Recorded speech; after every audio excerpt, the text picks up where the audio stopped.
اعوذ باللہ من الشیطان الرجیم، بسم اللہ الرحمن الرحیم۔ ناظرین السلام علیکم ورحمۃ اللہ وبرکاتہ۔ جواب آپ بھی دیں، خصوصی پروگرام لے کے ہم آپ کی خدمت میں حاضر ہیں۔ پروگرام کے نام سے لوگوں کو بعض کو یہ لگا کہ شاید یہاں پہ کوئی بہت شور شرابہ، بحث مباحثہ جس طرح دوسرے چینلز کے اوپر دیکھنے ملتا ہے ایسا کچھ ہوگا۔ ایسا الحمدللہ نہیں ہوگا۔ جماعت احمدیہ کا مزاج ایسا نہیں ہے، ہماری جماعت احمدیہ کی ایسی تربیت نہیں ہے۔ الحمدللہ بڑا اللہ کا احسان ہے۔ بڑے اچھے طریقے سے ہم اور جو جواب پروگرام کا نام ہے جواب آپ بھی دیں، تو اس میں زور بھی پہ ہے۔ ہم بھی یہاں پہ باتوں کے کچھ کے سوالات کے جواب دیں گے، آپ کے ذہن میں ہوتے ہیں، ناظرین کے ذہن میں ہوتے ہیں، ان کے جواب بھی دیں گے۔ اور پھر بعد میں کچھ سوالات ہم اپنے ناظرین کو بھی درخواست کریں گے کہ ان کا جواب خود بھی لے کے آئیں، دوسروں سے بھی پوچھیں کہ وہ کیا اس بارے میں کہتے ہیں، لیکن خیر اس کی طرف ہم بعد میں آئیں گے۔ ہوا یہ ہے کہ گزشتہ کچھ دنوں سے کچھ نجی ٹیلی ویژن چینلز کو پاکستان میں یہ لگا کہ شاید جماعت احمدیہ کے خلاف جو عوام الناس کے دل میں سال ہا سال سے نفرت بھری ہوئی تھی، وہ شاید ماند پڑنے لگی ہے۔ تو جبکہ ایسا نہیں ہے، انہوں نے بڑا اس کو کوشش کر کے، بڑی محنت کر کے اس کو جو ہے وہ اسٹیٹ سپانسرڈ بیکنگ کے ساتھ جو ہے وہ اس کو انہوں نے زندہ رکھا ہوا ہے۔ لیکن خیر وہ بڑے انہوں نے اپنے پرانے راگ نکالے اور انہیں الاپنے لگے۔ اسی طرح پھر سوشل میڈیا پہ، یوٹیوب وغیرہ کے اوپر بھی بعض لاک ڈاؤن ہے، فراغت کے ستائے ہوئے بعض لوگوں نے سمجھا کہ چلو جی یہ اچھا وقت ہے، مشہور بھی ہو جاتا ہے آدمی، معروف بھی ہو جاتا ہے جماعت احمدیہ کے خلاف بات کر کے۔ تو اس طرح سے جو ہے وہ گلی محلوں سے بھی لوگ اٹھ کے چلے آئے اور جماعت احمدیہ کے خلاف بڑی نفرت انگیز باتیں اور غلط باتیں، غلط فہمیاں پھیلانے لگے۔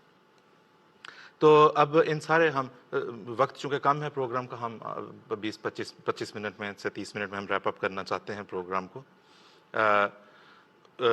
جو اس میں ہم جائیں گے اپنے، میرے ساتھ جو آج مہمان ہیں جن سے ہم نے گفتگو کرنی ہے، طاول مومن زاہد صاحب ہیں، مشہود اقبال صاحب ہیں۔ مسئلہ یہ ہے جو کہ عجیب سی بات ہے کہ جماعت احمدیہ کے خلاف جب کسی نے نفرت پھیلانی ہے، وہ کوئی بھی ہے، وزیر ہے، سفیر ہے، جہاں سے بھی ہے، جو بھی ہے۔ 1974 میں اسمبلی کی کارروائی میں یہ کہا گیا، 1974 کی اسمبلی کی کارروائی کے بعد یہ ترمیم ہوئی اور اس کے مطابق ایسا ہے۔ اس اسمبلی کو، اس اسمبلی کے ممبران کو زندگی بھر گالیاں دیتے رہے ہوں گے، لیکن یہاں پہ آ کے وہ ان کا بائبل بن جاتا ہے، یہاں پہ آ کے وہ ان کے لیے ایک مقدس صحیفہ بن جاتا ہے۔ عجیب و غریب بات ہے۔ بات اس موضوع کے اوپر ہم نے بہت مرتبہ کی ہوئی ہے، لیکن بہرحال ضرورت رہتی ہے بعض باتوں کی، جب تاریخ کی حقائق کے اوپر جب حملہ کیا جائے، انہیں مسخ کرنے کی کوشش کی جائے، تو بڑی اہم ضرورت ہوتی ہے کہ ہم بعض باتوں کو دہرائیں، نئی نسل کو بتائیں، تاکہ انہیں بھی آگاہی حاصل ہو، اور عام سادہ لوگ جو بھی ان کے پیچھے لگ جاتے ہیں بیچاروں کے، انہیں بھی پتہ ہو کہ کیا بات ہو رہی ہے۔ میں نے پہلا سوال جو ہے وہ مشہود اقبال صاحب کی خدمت میں پیش کرنا ہے، وکیل ہیں، پاکستانی قانون پہ نظر رکھتے ہیں۔ اس سے پہلے یہاں پہ ہم 1974 یہ جو ان کا ریفرنس پوائنٹ ہے اور جو ان کا وہ ہے قبلہ و کعبہ، اس کی بات ہم کرنا چاہتے ہیں۔ ایک اس کے اسمبلی کی جو کارروائی ہے جو شائع ہوئی، اب اس کے پہلے والیوم کے پہلے صفحے کا پہلا پیراگراف آپ کو دکھا رہے ہیں، جس میں ہائی لائٹڈ حصہ آپ دیکھ لیں کہ جو چیئر کر رہے تھے ہاؤس کو، انہوں نے کہا علماء کو، ابھی جماعت احمدیہ کا وفد اندر داخل نہیں ہوا تھا، کوئی بات اگر پوچھنی ہو، if something of a very important nature comes to the notice of any honorable member, he can make a request and we can adjourn the house for 5 or 10 minutes. We can ask the witness to wait outside and we can discuss the matter among ourselves. کسی غیر، یہ کون کہتا ہے یہ جانبدار نہیں تھے؟ مشہود اقبال صاحب ہمارے ساتھ اس وقت ہوں گے۔ مشہود صاحب سے ہم یہ پوچھنا چاہتے ہیں کہ مشہود صاحب آپ ہمیں یہ بتائیں کہ جو اسمبلی اتنی واضح طور پہ جو ہے وہ جانبدار تھی، ایک طرف اس کا جھکاؤ اتنا شدید تھا، کیونکہ وہ تو ایک پارٹی بن گئے نا ان علماء کے ساتھ مل کے، تو اس پہ ہم یہ آپ سے پوچھنا چاہتے ہیں کہ ایسی جانبدار اسمبلی جو اپنے شہریوں کے دین اور مذہب کا تعین کرنے کے لیے بیٹھی ہے، لیکن دوسرے شہریوں کے ساتھ ایک پارٹی بن گئی ہوئی ہے، اس کی کوالیفیکیشن کیا ہے اس اسمبلی کی؟ اس کی اسمبلی کے فیصلے کو ہم کیسے سمجھ لیں کہ انہوں نے کوئی حق پہ مبنی فیصلہ کیا ہوگا؟ جی بسم اللہ الرحمن الرحیم۔ جزاک اللہ آصف صاحب، آپ کے سوال کے دو جز ہیں۔ پہلا جز اسمبلی کی کوالیفیکیشن کے بارے میں ہے، اور دوسرا جز کہ جو بھی اسمبلی کی کوالیفیکیشن ہے اس کے اوپر کیا ان کا فیصلہ برحق ہے یا نہیں۔ پہلے جز پہ بات کرتے ہیں۔ یہ جو 1974 کی اسمبلی تھی، اس کے الیکشنز 1970 میں ہوئے تھے، جب مشرقی پاکستان جو بعد میں بنگلہ دیش بنا ہمارے ساتھ تھا۔ اس وقت اسمبلی میں 300 کے قریب نشستیں تھیں۔ بعد میں 1971 میں جب مشرقی پاکستان علیحدہ ہو کر بنگلہ دیش بن گیا تو پھر اس اسمبلی کی نشستیں آدھی ہو کر 150 کے قریب رہ گئیں۔ ان 150 نشستوں کے اندر 3 مختلف مذہبی جماعتیں موجود تھیں۔